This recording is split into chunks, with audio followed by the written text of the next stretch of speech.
Hi, we're going to do some shoulders right now. First I'm going to show you one. It is called a military press or just over the head press. Start with one foot inside the tube, and I like to take the other foot and put it in front of me. The reason why I like to do that is because I want the tube to be a little bit more behind me. Grabbing lightly on the handles, I'm going to flip my palms so that I'm facing forward. And I'm going to bring my shoulders up so that I can make a nice U shape right here. Elbows are a little bit below my shoulders.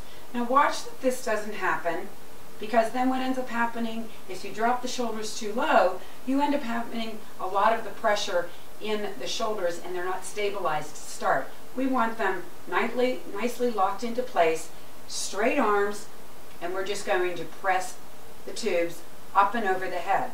But on a military, I want them to come a little bit in front of me and bring this back down again. Notice that the tube is coming right over the outside of my elbow, and this is another reason why you might want to have a t-shirt on or a long sleeve, but truly it's not pinching at all. And one more time, press through, complete extension, meet at the top, and come back down again. That's the military or overhead press. For the second exercise, I'm going to have you take that foot and take it out, and we're going to do a front row. That's going to incorporate more of the front part of the shoulder. Remember, the shoulder has lots of components, and there's three major muscles right here on the shoulder joint, and we're going to localize ourselves with the one in front. We do a lot of lifting in our everyday activities, so this would be a way in which to strengthen that. Shoulder blades down your back, abs are engaged again, light on the handles, and this time I like to have a little bit of bend in the knee.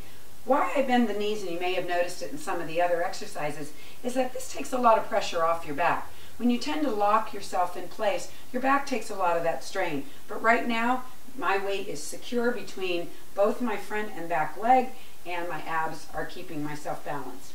I'm going to just lift up, and then I'm going to bring this tube back down again. I'm going to go to the right hand first, because let's say my left arm is going through a little rehab, and I'm not going to be able to lift that left arm quite as high. So I'm going to do the left arm halfway and come back down again. You're going to notice that one of your arms is a little bit stronger than the other, one leg is a little bit stronger. Let's put them both back together again. That's just the way that we're built. If you want to have symmetry on both sides, then you work out the right side or the left side in the strength and conditioning to what works for you. Last time, and come back down. Now just be careful when you do these exercises.